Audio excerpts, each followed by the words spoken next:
Ladies and gentlemen, can I please have your attention? I've just been handed an urgent and horrifying news story. And I need all of you to stop what you're doing and listen. First off, I'd like to talk a little bit about why the writing process is so important. My experience is that a lot of students just don't concentrate on the writing process. They're not familiar with the steps. They don't really take time to explore what they want to write. A lot of times they simply open up the computer, they set up a page, and they just start writing. They think, I know what a 5-page paragraph is, I come up with a thesis, I throw 3 points, have some type of introduction, even repeat that introduction in the conclusion, and bam, I'm out of here. It just doesn't work that way. When you want to write scholastically, you want to have some academic significance, you're going to have to spend a little more time planning. You're going to have to integrate some research. You're going to have quality research. And it all needs to be sutured together in a rhetorically constructive way. It has to be rhetorically sophisticated. And that's why we need to concentrate on the writing process. The writing process doesn't actually change. I think technology changed, and that's caused us to kind of lose focus on what the writing process is. When I was in school, I would have to go to the library, I would have to get into a card catalog, I'd have to locate books, Dewey Decimal System, go find it, and get my sources that way. There was, microfiche where I could get some sources if I really wanted to set the Wayback Machine and get historical information. But outside of that, I wasn't really getting a lot of new stuff. I wasn't getting cutting-edge information. Today we can get plenty of great information that's very recent, and that's great. When I was done researching, I would take all of the research that I had, I'd put it on note cards. I'd organize my note cards according to an outline, and I'd start to construct the body of my draft. I'd start to work on it on a yellow pad. I'd have a legal yellow pad, and I would start writing it all out. And from there, I would figure out what the body of my paper was going to be. And then after that, I would reorganize it, reconsider it, and revise it. And it really took a lot of time. That is so lame!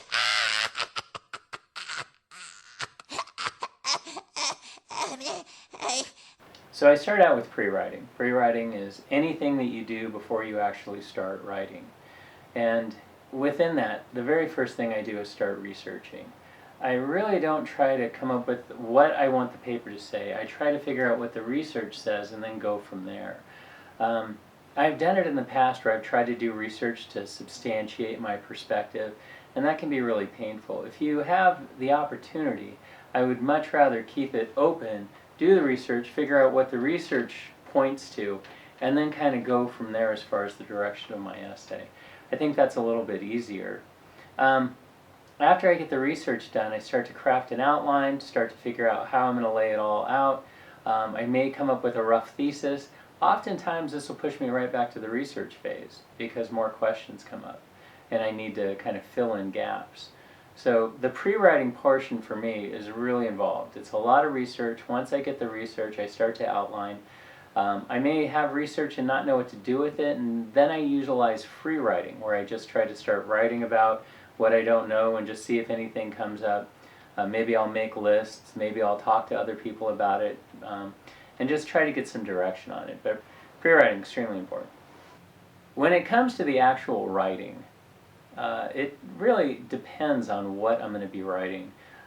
If I'm going to be writing something for school, something for business or work, I need to do that first thing in the morning. I need to be wide awake, I need to have a cup of coffee, and I need to make sure that the room is well lit and I have everything necessary. In that case, I can write for 30-45 minutes. I need to take 5 or 10 minutes for a break. I still engage in all the steps. I still do my pre-writing before I do my writing. I know exactly the direction that I'm going to go, but I definitely have a certain set of criteria that I need in order to be successful. If I'm going to write creatively, if I'm going to do a short story, if I'm going to do some fiction, I'd rather do that late at night. That's something I can do when it's really dark, something I can do for hours. I don't need to take a break. Coffee's good, wine is better, I don't know. But basically, I really allow myself, it's a different process, my mind's in a different place.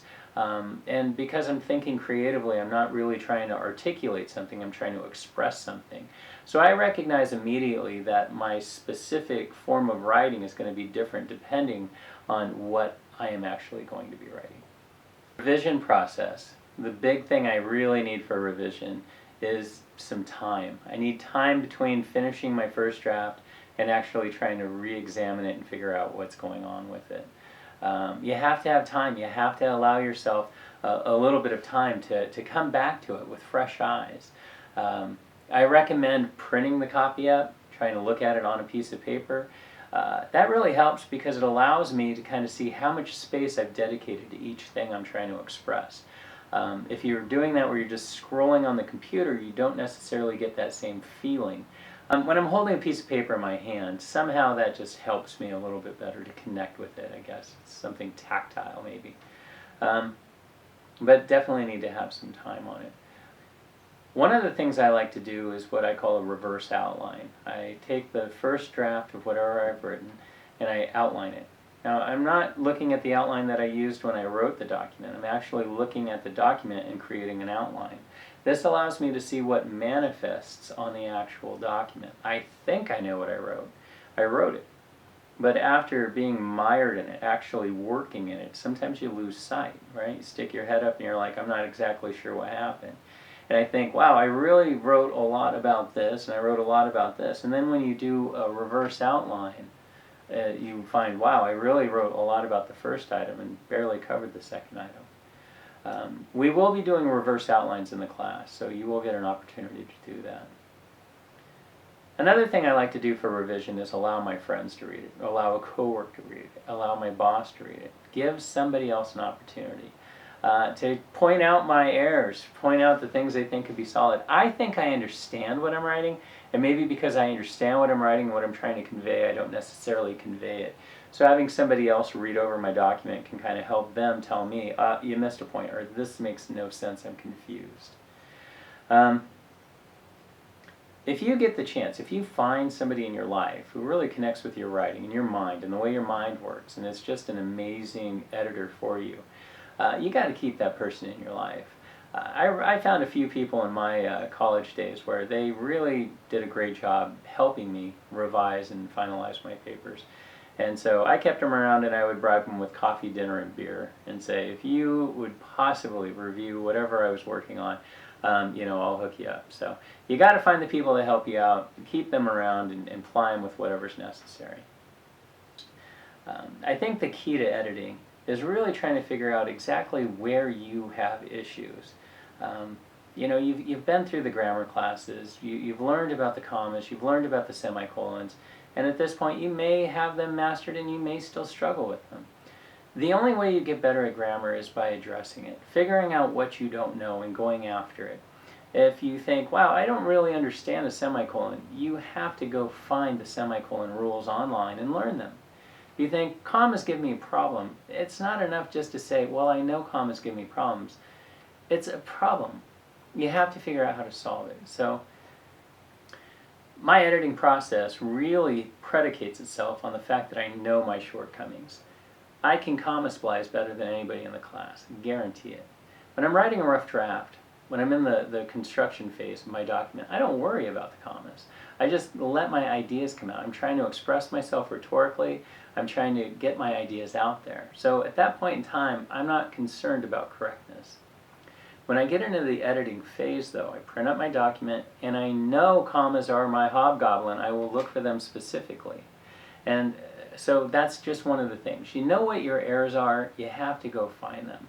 As far as my editing process, I do save a certain amount of time.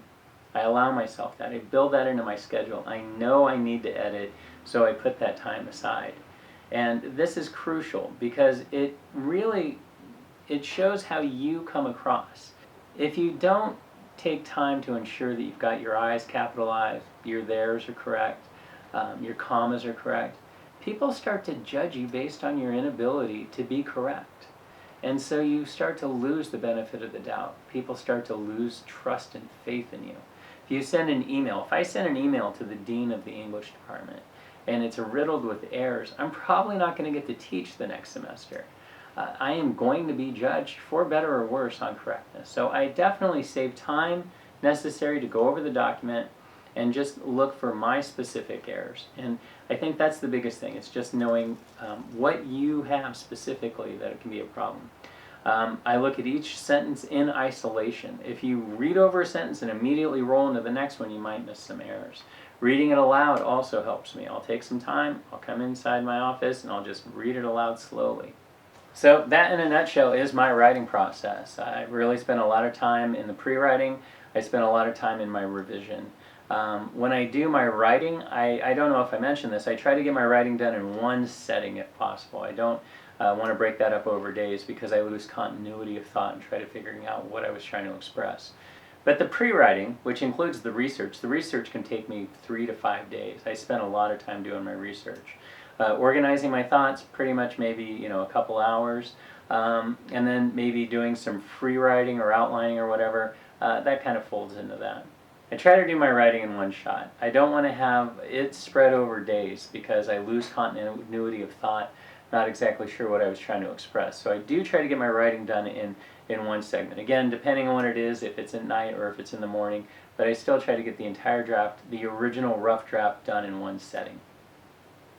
The revision, that's where I take a lot of time. I really try to figure out what I have, am I conveying my ideas correctly, what can I do to make it stronger. I really think about rhetoric when I get to revision. And we will talk a lot about rhetoric in this class. So we will be paying a lot of attention to the specifics of trying to make a strong argument. The editing, I don't spend a lot of time editing. I know what I need to get done. I make sure that my papers are correct. I spend enough time, but not a lot of time. And I would recommend that that would be the approach that you take as you go as well. All right, thanks.